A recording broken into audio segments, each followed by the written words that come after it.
Prova, prova. Hola, hola, hola, hola. Oof. Can we do it again? Let me think my answer. Okay.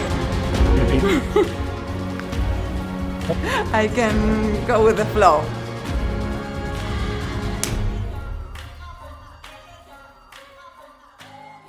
I'm so happy to be here because I feel like we've been given a platform and a space where our voices are heard and our initiatives are supported. And I'm happy to be here because what we're talking about here is action. And for climate, we need action. And I'm happy to utilize this platform to bring the impact that everyone here is creating to light and also to scale it up. So great.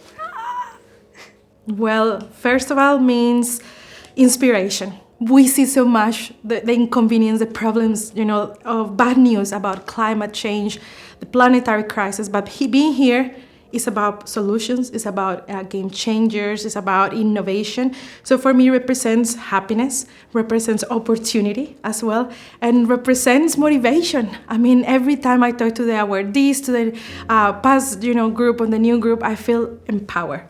For the first time, I actually see people who are taking action and not just using words and labels. So it's great to be part of a dialogue where I can actually do something to solve the pressing problems of our generation.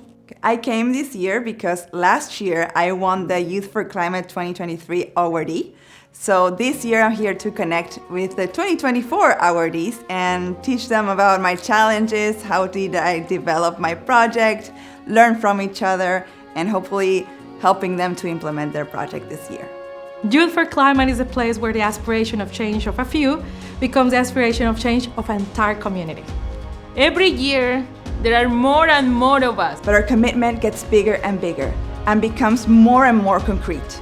This year in Turin, there are representatives from 100 projects coming from 52 countries around the world, where young people are given the opportunity to impact the present and the future of their communities. We are already changing the world now.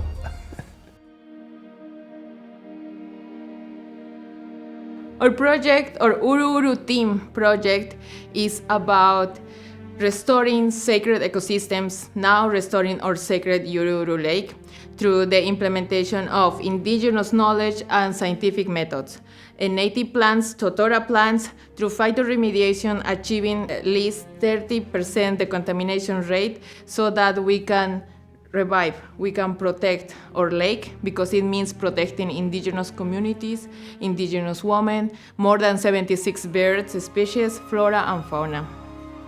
My project is called Route 360 Solutions Initiative. So what we do at Route 360, we collect single-use plastic waste and recycle them into eco-friendly construction materials for house construction and outdoor pavement. We are offering cooling preservation unit to help farmers preserve their crops from 5 days to 21 days.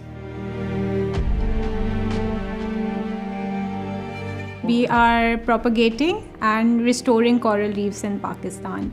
We are working with fishermen communities, we are working with indigenous communities to raise awareness regarding sustainable fishing techniques so they avoid destroying all these corals and marine life. My project is sustainable mobility in Liberia. We have introduced electric vehicles to Liberia and we're working with women drivers. The vision of my goal is to see Liberia transition to a more sustainable transport sector, but while also providing opportunity for women. It's very new to have women drivers in commercial vehicles in Liberia, so we're changing the status quo and doing our best to empower these women.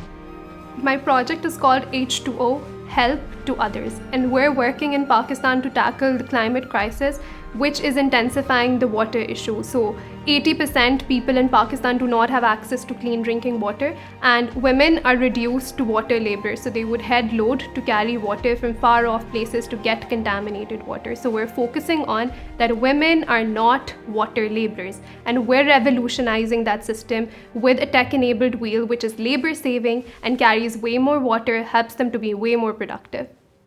Well, now Youth4Climate is one of the flagship initiatives of the UNDP Climate Promise, making it the youth and climate and inclusivity flagship of the largest climate program in the world.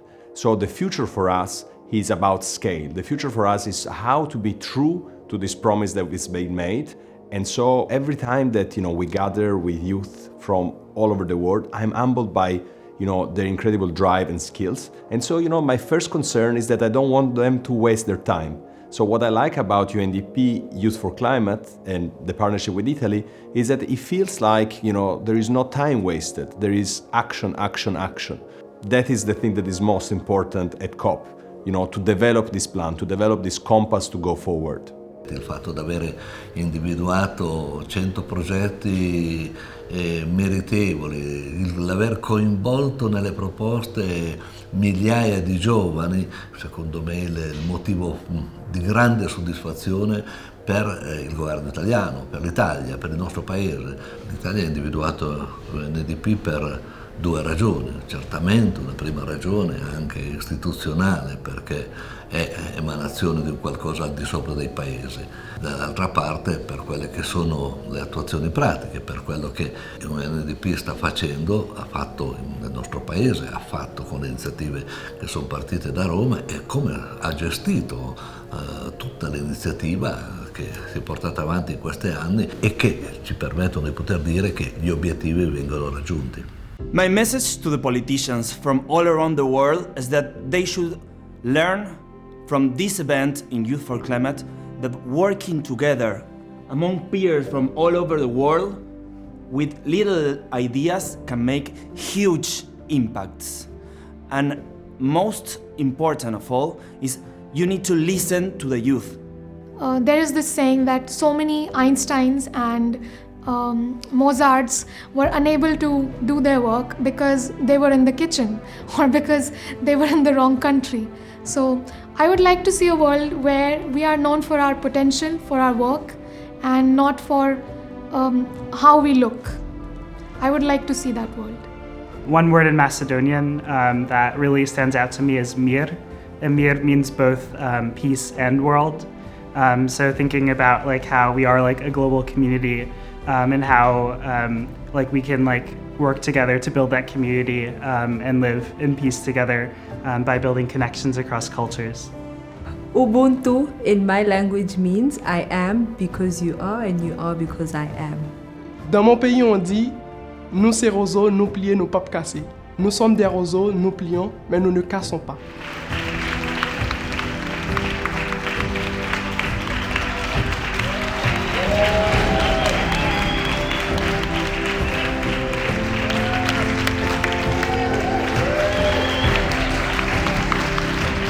I just got an email, opened my email. I even thought it was a rejection email because it didn't start with congratulations. So I was a bit nervous trying to read and see what the outcome was. I got into the middle of the email and I saw that your project has been selected and I just told my team, I read it aloud and the team was jumping. We're so excited about it. And we had to buy a small champagne and to celebrate at the office. I was really excited, but I was also very scared if I should just open it or not. I was a little bit in a panic situation, but I opened it and I saw that I'm awarded for my project. So I was really happy. And I was like, am I dreaming? And I was like, oh no, I'm not dreaming. Like, oh my gosh, oh my gosh, oh my gosh. That's actually what I hope for Youth4Climate, to expand even more and to include even more people within this community. My job will be to create further partnerships and attract further funding and create more scale and more opportunities for these amazing youth that we are mobilizing from around the world. Il futuro è fatto di proposte, è fatto di sensibilità. Questa iniziativa è quella che ha permesso a tanti giovani da tante parti del mondo, con culture, provenienze, religioni diverse, di sentirsi parte delle scelte per il futuro. Le scelte per il futuro sono i loro progetti, le loro ambizioni, i loro sogni. Youth4Climate is a place of friendship. Youth4Climate is a place of wisdom. Youth4Climate is a place of future. Hayaya Youth4Climate. Youth4Climate. Anu Ale. Youth4Climate. Youth4Climate. Youth4Climate. Youth4Climate. Youth4Climate. Thank you, Youth4Climate.